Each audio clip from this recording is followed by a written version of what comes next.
La France bouge. Que sont-ils devenus ? Benjamin, Benoît Paget était venu, je crois, il y a quelques mois, c'était début 2024, pour nous présenter Bibot. Oui, Bibot, qui sont des machines qui sont installées dans les supermarchés pour que les clients puissent rapporter et déposer des bouteilles de plastique vides. Alors, c'est pas une machine comme les autres, elle est dotée d'intelligence artificielle qui va reconnaître le type de plastique, sa marque, sa taille, son poids et plein d'autres choses.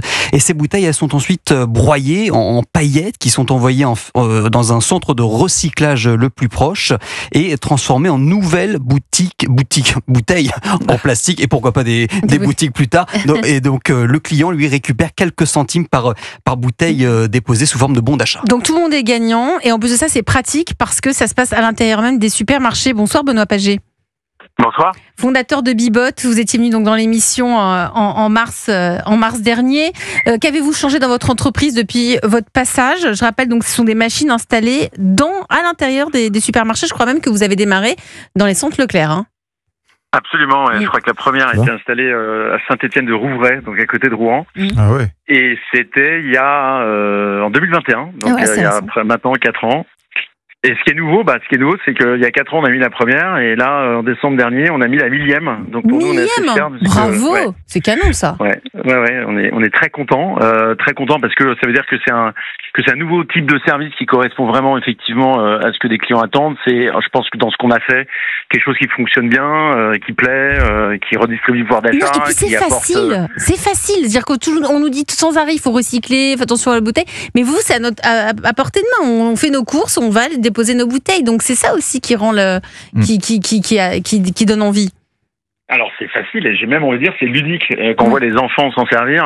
Il faudrait passer des heures devant et recycler des milliers de bouteilles. Donc effectivement ça coche pas mal de cases et on est hyper content de considérer qu'au-delà des 1000 machines, en fait, on a aussi dépassé le cap des 300 millions de bouteilles. Alors 300 millions de bouteilles, c'est un très gros chiffre, mais en fait, c'est un petit pourcentage de la route qui reste à faire. Donc voilà, on essaie de tracer notre route pour essayer de continuer à apporter notre pierre à cet édifice pour faire que la bouteille redevienne une bouteille dans une logique hyper circulaire et hyper optimisée. Ça fait du bien d'entendre ça. Merci Benoît Paget, fondateur de Bibot. Ça aussi, tout ce qui est recyclage, Michel-Édouard Leclerc, ça aussi, vous avez été précurseur là-dedans. Vous en parlez depuis tellement d'années. Je ne sais pas si Benoît... J'ai l'impression qu'on s'est déjà rencontrés, non ? Absolument, on s'est rencontrés. On s'est rencontrés lors de concours internes à Leclerc. Ouais. On s'est rencontrés parce que effectivement, je crois que Leclerc est notre premier client aujourd'hui. Ouais. Donc évidemment, c'est là où on a le plus de machines, c'est là où il y a plus de Dans la région toulousaine, vous en avez pas mal, je pense, justement. Ouais. Il y en a à Toulouse ? Non. Alors, c'est pas là où on en a le plus. En fait, là où on en a le plus, c'est là où on est né, et on est né en Normandie. Donc, c'est là où on en a le plus, et en région parisienne, donc ce qu'est Normande, ce qu'est de France, effectivement. Ouais, ce sont des coopératives régionales, ouais. Exactement.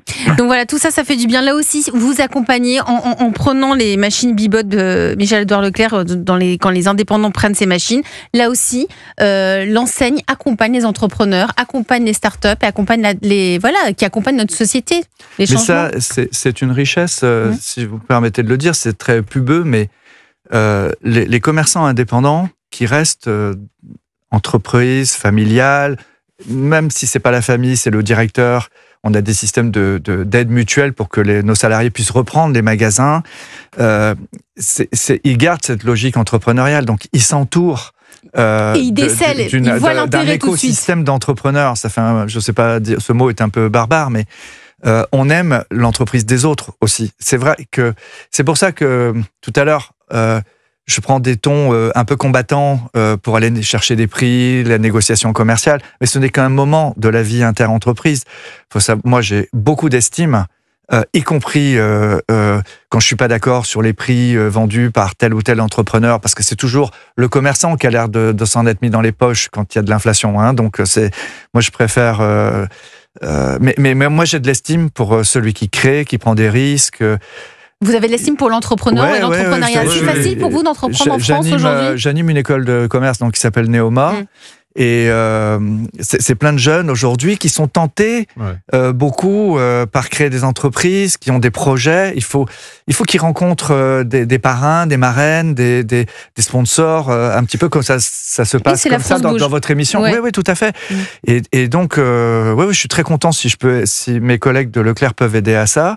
Et vous participez activement au rayonnement de la France. Il y a une sorte d'utilité sociale. Vous voyez, parce que bien sûr, c'est l'intérêt qui guide le monde, mais l'intérêt, il n'est pas que financier, il est aussi intellectuel, il est affectif, on a une bonne image de nous-mêmes, on a de l'ego quand même. On a quand même une bonne image de nous-mêmes quand on a grandi avec d'autres, parce que le succès solitaire, ça marche pas, quoi. C'est la limite.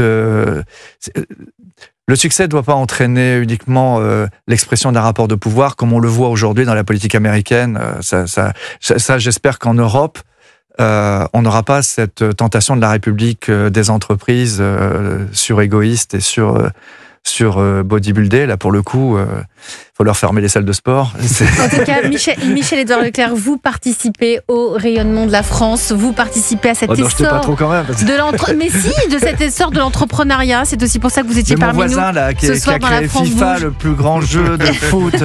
Je suis très admiratif. Je suis très content que vous me le fassiez rencontrer. Mais oui, mais c'est le but de l'émission. Il a joué le rôle de coach, mais vous pouvez poursuivre la conversation, évidemment. Après on va l'émission. poursuivre dans les écoles, d'ailleurs. On va transmettre.